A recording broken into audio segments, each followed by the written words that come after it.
Hello! Voltei! Já dei o leite pro meu netinho. Meu filho também já está dormindo, que ele levantou 6 horas. Então estou aqui no meu momento de paz, que é difícil, porque eu tenho um cachorro latindo, ou uma criança chamando, ou o telefone tocando, ou gente me enchendo o meu saco que não tenho. Mas enfim, agora vamos falar sério. Mas para falar sério, a gente não precisa ficar séria, né? A gente pode sorrir, porque eu tenho essa mania de falar sorrindo, né?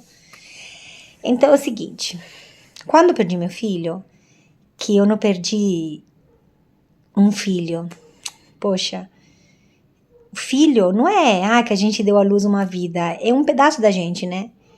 Então é um pedaço da gente que foi embora, que acabou, né? Então, como já passou 4 anos, eu posso dizer que além da dor e da saudade, mesmo que fez 4 anos, mesmo sentindo dor ainda, porque eu acho que é uma coisa que me acompanha eternamente até meu último suspiro, e saudades é uma coisa que a gente tem todos os dias,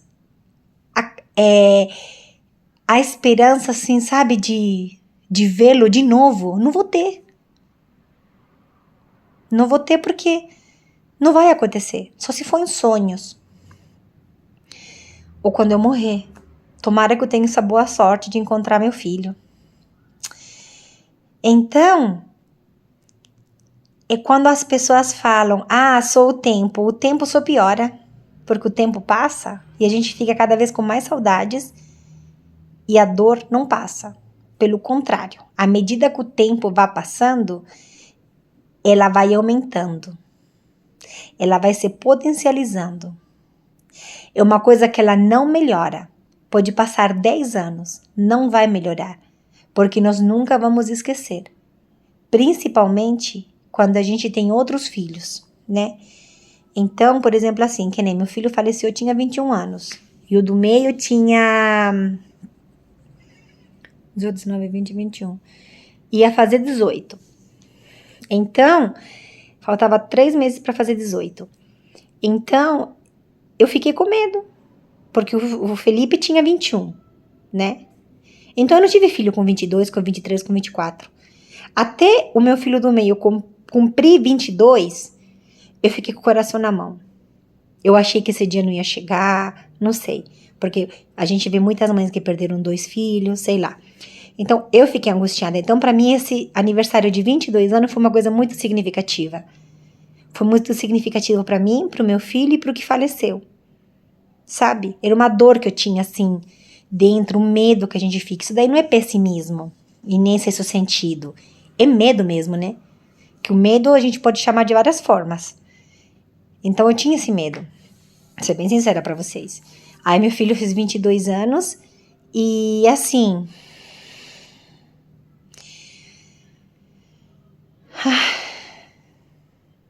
Não tem palavras.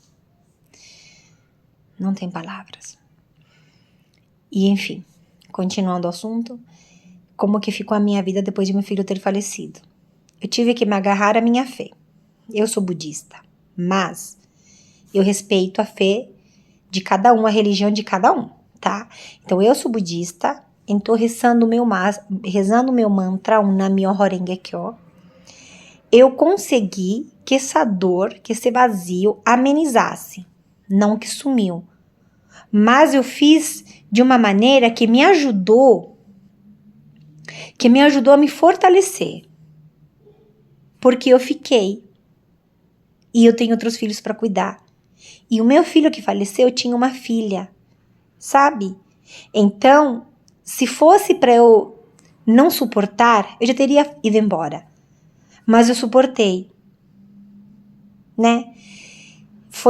Não sei se foi um filho que me escolheu, que escolhi, se nós fizemos a causa para nascer nessa vida como mãe e filho, e ele infelizmente foi embora cedo e eu tive que ficar para suportar essa dor. Eu não sei se na outra vida foi o contrário, não sei. A única coisa sei é que eu fiquei. E aí eu comecei a estudar tudo sobre a morte, porque até então eu nunca tinha perdido alguém assim que me doesse muito, né? Meu pai e minha mãe tá vivo, graças aos céus. Só minha avó que eu perdi, mas eu era criança, não entendia muito, né? Então, meu filho faleceu, eu não entendia nada sobre a morte. Então eu fui estudar, fui entender, fui compreender nada mais, né, e nada menos. E aí eu entendi e percebi que a vida, que o corpo, a carne, morre. Só que a vida, ela é eterna. Ela continua, né? E talvez o meu filho era tão bom que talvez ele não merecia continuar vivendo nesse mundo. Eu não sei aonde ele está, porque ninguém foi e voltou para contar o que acontece depois da morte. Então eu não sei onde meu filho está, mas eu sei que ele está bem porque eu sinto. E detalhe, se você quer saber se a pessoa amada, né, da sua família está bem, tem que enxergar quem ficou. Porque se quem ficou tá doente, tá depressivo, essa pessoa que faleceu, ela não descansa. Então a gente tem que fazer essa força. Sabe, mas eu não vejo mais sentido à vida, mas tem que ter, porque nós ficamos. E os nossos filhos não gostariam de ver a gente assim sofrendo. Aí tem aquela história, Deus quis assim, Deus sabe o que faz. Não, não é. Cada um nasce. A gente sabe que hora que nasce. Bom, a gente nem sabe que hora que nasce, né? Que dia que vai nascer, né? Porque o médico fala que vai nascer dia 15. Só que de repente adianta, nasce dia 14, né? Então, mas a gente tem um dia para morrer. Quando a gente nasce, a gente já nasce já com a data pronta para morrer. Só que a gente não sabe, né? Então, é a única certeza que a gente tem na vida, que um dia a gente vai morrer. Mas poxa, por que meu filho foi embora? Claro, porque a gente é egoísta. Porque a gente não quer sentir essa dor. Que o certo é o quê? O pai e a mãe morrer velhinho e os filhos ficar. Então a gente quer essa dor, a gente quer transferir para os nossos filhos, mas a gente não quer. Só que infelizmente, às vezes, a gente tem que ter essa dor. Só que essa dor, ao mesmo tempo que uma dor filha da mãe, nos fortalece. Por quê? Que nem eu falo. A partir do momento que eu perdi meu filho e que uma ferida do tamanho do coração se formou dentro de mim, eu não sofro por mais nada. Por mais nada. Não tem nada que me abale tanto como a morte do meu filho. Nada. Nada. Nada. Fiquei carejada. Nada me abala mais do que a morte do meu filho. Então não tem mais nada nessa vida que me faça sofrer como eu sofri com meu filho. E sofro. Só que eu penso, ele gostaria de me ver assim? Ele quer me ver assim? Não. Então, tem um programa no Netflix que fala a vida após a morte. Não o que acontece depois da morte, mas como que é a vida das pessoas após a morte. E tem um capítulo que me chama muita atenção, que é, acho que é o 6º capítulo, se não me engano, que é uma série, tá? De pessoas que perderam entes queridos. Então, como é que a vida dessas pessoas ficou após ter perdido o ente querido? Então, tem muita gente que perdeu a mãe, filha, marido, enfim. E aí tem uma parte, assim, que achei bem interessante, que fala de uma senhora que ela é nos Estados Unidos, né? Aí ela era da Califórnia, só que ela foi morar em outra cidade, enfim. E aí as filhas iam visitar ela sempre lá no asilo, e sempre no asilo, quando as filhas iam visitar, ela mostrava um passarinho, que ela gostava desse passarinho, que na cidade dela não tinha, e que às vezes antes dela ir pro asilo, elas saíam para passear para uma cidade onde tinha esse passarinho, e ela sempre mostrava. Aí, no dia que ela faleceu, ela falou para as filhas que quando elas viram esse passarinho, era a mãe que estava indo visitar elas. Aí, passou, né? Aí a senhorinha faleceu, no dia seguinte estavam as filhas jogando baralho e fazendo todas as coisas que a mãe gostava de fazer. E aí veio um passarinho, aquele que a mãe falou. Aí elas foram pegar o passarinho e colocaram no ombro, e o passarinho não queria ir embora. Sabe? Então, elas ficaram felizes porque elas sentiram que a mãe estava ali. E comigo aconteceu como? Borboleta. Então, assim, no dia que meu filho faleceu, no dia do velório, junto com o caixão, entrou uma libélula. Eu lembro que a libélula passou pela minha cabeça, do meu pai, das minhas irmãs, de todas as pessoas que estavam. Até eu fiz assim com a mão, sabe? Pra ela sair. E ela, depois que passou pela cabeça de todo mundo, ela ficou lá debaixo de um arranjo de flores. Essa libélula, ela só saiu daí no dia seguinte, quando estavam carregando o caixão para enterrar. Essa libélula saiu. E aí a minha nora, né? Era a mãe da minha filha, né? Da minha filha, desculpa, da minha neta, filha do meu filho, falou que a libélula, ficou uma libélula na casa dela durante 7 dias. Enfim, passou o enterro, passou tudo. Aí eu vim pra minha casa, ele foi enterrado na segunda-feira à tarde, desculpa, na terça-feira. Na quarta-feira eu estava em casa, 11h30 da noite, pensando nele. Não me aparece uma borboleta?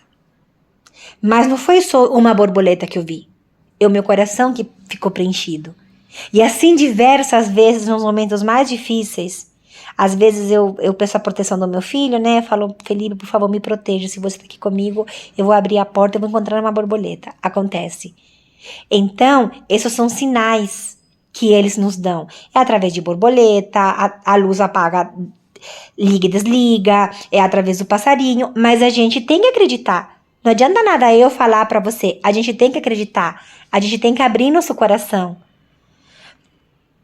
para a gente ver, por exemplo, uma borboleta, um passarinho, a TV desligou, ligou, não como coincidentemente aconteceu, não é, a gente tem que acreditar.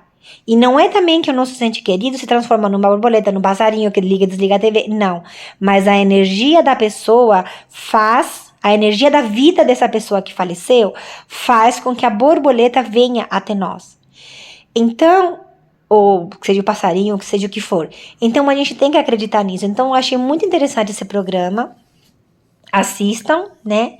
Não estou fazendo propaganda, mas assistam, porque eu achei muito interessante que como eu estava falando, né? Quando meu filho faleceu, eu comecei a estudar, a ver programas, reportagem, a conversar. E aí eu pude compreender, tá? Mas isso não significa que a saudade, que a dor não passa. Ela está aqui. Ela vai ficar aqui. Porque um pedaço do meu coração tiraram assim com a mão, sabe? Ele sangrou. Só que ele estacou. Parou de sangrar, mas a ferida continua. E eu acho que ela não vai fechar. Sabe? Porque é nosso filho, né? É nosso filho. Mas, nessa vida, como falei, nada é por acaso. Tudo tem um porquê. Só que a gente, como um mortal comum, a gente acredita, o que a gente vê, a gente sente, mas a vida é muito mais aquilo do que a gente acredita, vê, sabe e entende. A vida é muito mais além disso. É coisas que não tem explicação, que eu mesma não sei responder e que eu acho que até o mais sábio não sabe responder, né? Mas a gente tem que continuar falando deles com alegria, sabe? As coisas que eles faziam, os momentos que tivemos, né? Porque o que nos resta? As lembranças, as fotos, as recordações, as roupas. Eu não dei roupa nenhuma do meu filho. Todas as roupas do meu filho tá aí. Ah, mas tem que dar porque tem gente que não tem. Mas eu não dei. Porque o que tinha dele era isso. Então, pra mim me faz bem saber que as coisas deles estão guardadas comigo. Claro, algumas coisas eu dei, né? Mas eu não... Se eu der, vai me fazer mal. Então eu prefiro deixar ali guardado. Sabe? Não sei, de repente um dia acordo, falo, vou dar. Por enquanto, não. Me faz bem deixá-las guardadas. Eu me sinto bem saber que tem um pedacinho dele ali comigo, né? Então é isso, não é fácil. Nada nessa vida é fácil. Mas a gente não tem outra opção. Senão aceitar e viver cada dia como se fosse o último da nossa vida. E sempre pensar que nosso filho não está vendo. E será que ele gostaria de ver a gente doente? Mal, triste, acabada? Não. Eles querem ver a gente bem. E a gente tem que estar bem para continuar orando pela felicidade da vida eterna deles. Porque eles não têm boca para rezar Pai Nosso, eles não têm boca para orar, eles não têm boca para recitar na minha Horengekyo, que nem eu faço. Eles não têm, porque a boca morreu. Mas a gente é a boca deles, a gente é a voz deles. A gente tem que orar pela felicidade eterna da vida deles. Para onde eles estiverem, que a gente não sabe, eles têm essa boa sorte para quando nascer de novo, não morrer novo, sabe? Para não acontecer o que aconteceu. Para não deixar ela mais sofrendo. Então, eles não têm boca. Então, a gente tem que orar como se fosse a boca dele. E falo a gente, mãe, porque a gente tem essa ligação, né?